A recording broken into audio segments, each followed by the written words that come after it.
बड़ी वाली से जूते पड़ते हैं और खैर से छोटी वाली से भी पड़ने लगे हैं माशाल्लाह से। मेरा एक फोन नहीं उठाया आपने। आप चालाकी देखें बड़ी बीगी, यानी जब मर रही हैं तो ये हाल है, जिंदा होंगी तो कैसी फसादन होंगी। बच्चे कब हो रहे हैं, कितने बच्चे हो रहे हैं, बेटी हो जाए तो पूछते हैं बेटा कब हो रहा है, बेटा हो जाए तो कहते हैं ओ इसके झेलने के लिए छोटी बेटी नहीं है। ओ पूरी कौम को इस किस्म का दौरा पड़ा जिस वक्त उस छोटे बच्चों के घर में एक छोटी बेबी आ गई। भाई बच्चा कहाँ कैसे हो गया, बच्चा क्यों हो गया, आपने पालना है, आपने सेरेलैक लाना है, पैम्पर लेके आने, उसकी क्या तकलीफ क्या है आप लोगों को, पता नहीं कितनी सारी कहानियां इसके अंदर ऐड कर दी है।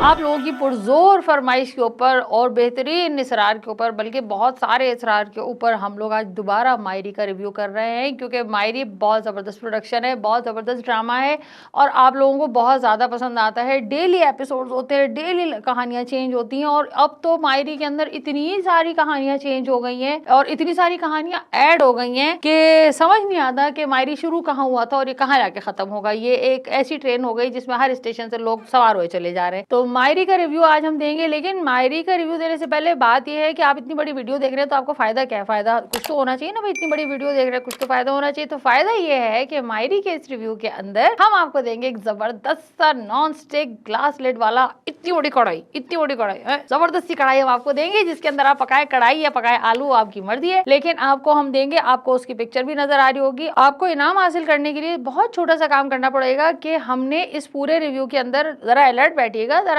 होश में बैठिएगा, जैसे अम्मी कहती है ना होश में आओ, तो ऐसे होश में बैठिएगा और बताइएगा हमें कि हबीब डैश, यानी उस डैश में ब्लैंक के अंदर मैं आगे एक जुमला बोलूंगी इस रिव्यू में, वो आपने सुनना है, वही हमारा आंसर है, वो आपने कमेंट में लिखना है। और हमारे लेकिन आपने साथ साथ हमारे YouTube, Facebook, इंस्टा और टिकटॉक के सारे फोरम्स को लाइक, सब्सक्राइब, फॉलो जरूर करना है। तो अब आपको समझ में आ गया कि हबीब के साथ, हबीब के नाम के साथ मैं जो जुमला बोलूंगी वो हमारा आंसर है। रिव्यू में किसी भी वक्त मैं वो बोल सकती हूँ। अलर्ट बैठिएगा, होश में बैठिएगा और सुनते ही फौरन से कमेंट कर दीजिएगा कि हमारा आंसर क्या है। अच्छा, हुआ ये कि लास्ट टाइम जो हमने एपिसोड आपके साथ किया था, मायरी का रिव्यू किया था, तो उसके अंदर उस वक्त अब्बा जी क्या नहीं हुए थे। अब अब्बा जी क्या हो चुके हैं, सबकी शादी करा चुके हैं, जहां जहां उन्होंने बर्बादी मचानी थी वो बर्बादी मचा चुके हैं और उन्होंने अपनी जिंदगी में कोई इस किस्म का इंतजाम नहीं किया था। अच्छा, उनको डर भी ये था ना कि भाई अगर मैं निकल गया तो फिर ऐसा ना हो कि बेटे की शादी किससे होगी, मैं बेटे की शादी का कोरमा नहीं खा पाऊंगा, वलीमे में तैयार नहीं हो पाऊंगा, मेरी वलीमे की शेरवानी कैसी होगी, तो मुझे बेटे की शादी अटेंड करनी है। अब उस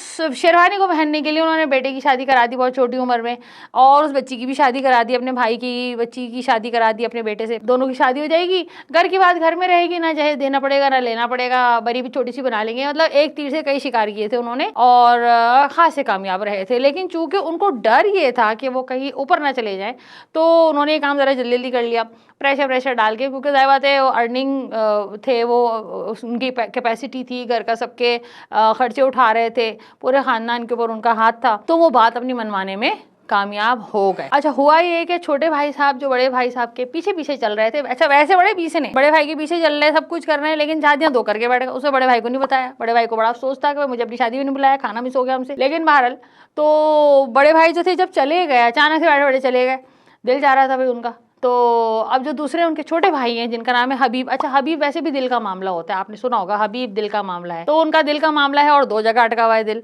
बड़ी वाली से जूते पड़ते हैं और खैर से छोटी वाली से भी पड़ने लगे हैं माशाल्लाह से। मेरा एक फोन नहीं उठाया आपने, बीवी के एक मैसेज का जवाब नहीं दे रहे, पागल समझते हैं मुझे आप। अल्लाह नजरे बद से बचाए उनको। तो खैर अब उसके बाद हुआ ये कि जब बड़े भाई चले गए तो छोटे भाई ने सोचा कि चूंकि सारी जिंदगी तो मैं मेहनत करता रहा हूँ, सारा कुछ मैंने बनाया है, मैंने किया है, तो ऑटोमेटिकली ये तो मेरे पास आएगा। लेकिन दादी ने सब कुछ ताड़ लिया कि भाई ये तो भाई जो है ना सब कुछ लेके निकल जाएगा, कि दुख सहे भी फाख्ता और कव्वे अंडे खाए वाली बात हो जाएगी।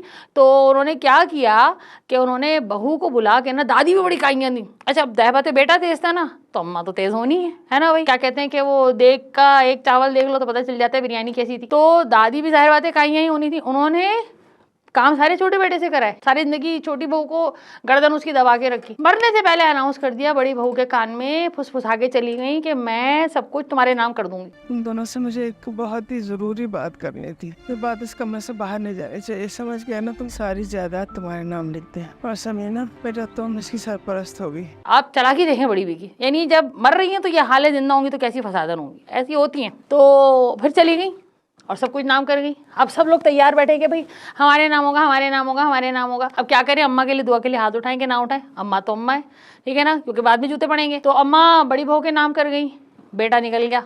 अब आ गया सब कुछ छोटे बच्चों के हाथ में। अब हुआ ये टर्निंग पॉइंट, ये हुआ तो हमारी कौम को बड़े होते हैं ना, जब किसी की शादी होती है लोग हर जगह पूछने लगते हैं बच्चे कब हो रहे हैं, कितने बच्चे हो रहे हैं। बेटी हो जाए तो पूछते हैं बेटा कब हो रहा है, बेटा हो जाए तो कहते हैं ओ इसके झेलने के लिए छोटी बेटी नहीं है, ओ। ये हमारे लोगों को बड़ी तकलीफ होती है ना, किसी की शादी ना हो तो पूछते रहेंगे ये कि ना शादी कब करो, शादी कब करो। जॉब नहीं हो तो पूछेंगे जॉब कब करो, जॉब कब करो। पढ़ाई नहीं होगी तो पढ़ाई कितनी कर ली, क्या कर ली, अच्छा ये कर लिया, इसके तो आजकल कोई वैल्यू ही नहीं है। इस किस्म के हमारे यहाँ के लोग होते हैं। उस ड्रामे के अंदर भी अच्छा ऐसे बुजुर्गों को कभी किसी के मरने पे भी पूछना चाहिए कि ओ कब जा रहे हो, तुम्हारी बारी है, लेकिन उनसे कोई नहीं पूछता इस तरह की बातें, क्योंकि फिर बदतमीजी हो जाती है भाई। लेकिन वो सबके पर्सनल स्पेस में जो है ना इस तरह के क्वेश्चन भंड मारते रहते हैं फैमिली महफिलों के अंदर। हर किसी की बेइज्जती जो है ना, हर आदमी बचता फिर रहा होता है कि भाई ऐसा कोई क्वेश्चन ना आ जाए। तो वो जो है ना हमारी पूरी कौम को इस किस्म का दौरा पड़ा जिस वक्त उस छोटे बच्चों के घर में एक छोटी बेबी आ गई। भाई आ गए, अल्लाह की देने शादी हुई है, बच्चे होंगे ना, जाहिर बात है डाउनलोड तो करेंगे नहीं, दरख्त पे लटके हुए तो तोड़ेंगे नहीं, जमीन से तोड़ के आएंगे नहीं। बच्चे भाई बच्चे आ गए उनके घर में। अब आपको क्या तकलीफ है? लेकिन पूरी कौम को तकलीफ हो गई कि भाई लो बच्चा कहाँ कैसे हो गया, बच्चा क्यों हो गया, आपने पालना है, आपने सरेले खिलाने, पैम्पर लेके आने, उसकी क्या तकलीफ क्या है आप लोगों को? हो रहा है भाई ड्रामे में हो रहा है, ड्रामे में हो रहा है। सब क्यों होते बच्चे? आप नहीं हुए थे, आपको अपना होना बुरा लगा था। तो उसके बाद जो है ना वो ड्रामे में टर्निंग पॉइंट ये हुआ कि अच्छा हुआ क्या कि एनी को तो बहू बना दिया, बेटे को दामाद बना दिया। लेकिन बेटा जो है, अब मसला ये ना, ये बेटे की साइकी नहीं है। बेटा हमारे के ज़्यादातर मर्द ऐसी है, शादी हो जाती है उनका कैलेंडर बनी नहीं खत्म होता है, लड़के बने घूम रहे होते हैं। लड़कियां जो हैं वो उनके ऊपर बहुत सारी जिम्मेदारियां डाल दी जाती हैं। शादी के अगले दिन से उनको मियाँ के कपड़े भी इस्त्री करने हैं, सास की खिदमत भी करनी है, ससुराल का खाना ही पकाना है। एज यूजुअल एनी के साथ भी यही हुआ कि भाई उसको सबके काम करने हैं और कोई इस चीज़ को कंसिडर नहीं कर रहा कि उसको पढ़ाई भी करनी है या उसने, और फिर जब बच्ची हुई तो उसने बच्ची को भी देखना है। यानी फुल फ्लैज अपने घर एक 14-15 साल की बच्ची से वो जिम्मेदारियां एक्सपेक्ट की जा रही है जो कि 30-35 साल की एक मेच्योर लड़की परफॉर्म करे। और फिर जाहिर बात है यहाँ से उसके लिए गलत हो गया, ये फैसला शुरू से गलत था, फिर वहाँ पे उसके लिए गलत हो गया। अब हुआ ये कि जब बड़ी बहू अपने मियाँ के ऑफिस में गई तो उनका तो रो भी अलग हो गया। अच्छा आप वो सीन इतना ज़बरदस्त है जिसमें वो वकील साहब आते हैं और वो कहते हैं कि भाई आपके नाम हो गए सारी जायदाद। तो वो अपने देवर को आंखों के इशारे से कहती कि यहाँ से हटो या मैं और मेरा बेटा बैठेंगे। तो इतना सिंबॉलिक था वो सीन कि बस चलो मियाँ खिसको, अब हमारी बारी आ गई है, हम आ गए, असल में ओनर आ गए हम, है ना। डॉन वॉन की रूह थी उनके अंदर, ठीक है ना। हर आदमी के अंदर बदमाश होता है, उसे बाहर निकलने का मौका कब मिलता है ये हालात पर डिपेंड करता है। तो वो बड़ी बहू का बदमाश भी ना उसी दिन बाहर निकला है। तो उसके बाद क्या हुआ कि अब वो कारोबार संभाल रही है तो उन्हें पता चल रहा है कि उनके मियाँ के जाने के बाद और उनके देवर के भी कारोबार से पीछे हट जाने के बाद कारोबार नुकसान में है। बेटा जाहिर बात है कैलेंडर उसी तरह बना हुआ है, अम्मा अब्बा का लाडला है, इकलौता है, तो इस वजह से बहुत ज़्यादा बिगड़ा हुआ भी है। ना वो अपनी बीवी की जिम्मेदारी लेने को तैयार है, ना वो बच्ची की जिम्मेदारी लेने को तैयार है। हालांकि बीच में कुछ एपिसोड्स ऐसे गुजरे थे कि फ़ाखिर का कैरेक्टर बहुत अच्छा इवॉल्व हुआ था और वो एक नया ही फ़ाखिर था कि जो बीवी का भी ख्याल रख रहा है और बीवी के बाप से फाइट भी कर रहा है उसके लिए। और बीच में भी आ गया कि नहीं मेरी बीवी पढ़ेगी भी, बाहर भी जाएगी, लड़कों से भी मिलेगी और कोई उसको कुछ नहीं कहेगा। And that was a very positive change जो अब्बा के जाने के बाद उसमें आया। और हम समझ रहे थे कि शायद ये चलता रहेगा, लेकिन जैसे ही अम्मा ने जिम्मेदारी ली तो फ़ाखिर वापस से वही नन्हे चूचे काके बन के अब तो अम्मी कर लेंगी, जो काम होगा अम्मी कर लेंगी, जो काम होगा अम्मी कर लेंगी। भाई क्यों कर लेंगी, है ना। तो इस तरह से कहानी आगे बढ़ती जा रही है, लेकिन साथ साथ बीच में इतनी सारी कहानियाँ ऐड हो गई हैं, इतनी सारी कहानियाँ ऐड हो गई हैं कि चले थे तो एक छोटा सा चश्मा थे, अब कराची तक आते आते पूरा बड़ा सा दरिया सिंध बन चुके हैं। उसके अंदर बड़ी बहन बड़ी नंद की कहानी, छोटी नंद की कहानी, बड़े दामाद की, छोटे दामाद की, और हबीब साहब दिल का मामला है कि दोनों बेगमात की कहानी, दूसरी बेगम जो है वो किस किस तरह के पंगे कर रही हैं, फसाद कर रही हैं, उसकी कहानी। दादी अम्मा चली गई और उसके बाद हबीब साहब की साली के घर में क्या हो रहा है वो वाली कहानी, उनके मोहल्ले में क्या हो रहा है वो वाली कहानी। पता नहीं कितनी सारी कहानियां इसके अंदर ऐड कर दी हैं। ऐसा करते हैं हम ड्रामे में ना, हम डायरी लेके बैठेंगे और हम देखेंगे कि कहाँ क्या हो रहा है, ताकि हम सोच के हाँ ये भी एक कैरेक्टर है। तो भाई थोड़ा सा डायरेक्टर साहब से रिक्वेस्ट है कि जो मेन कहानी है उसके ऊपर फोकस करें,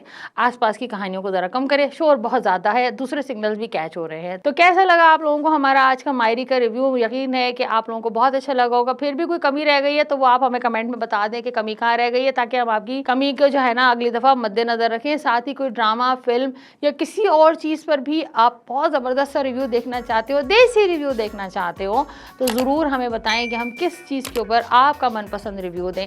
तो नेक्स्ट रिव्यू में मिलते हैं, तब तक के लिए अल्लाह हाफिज़।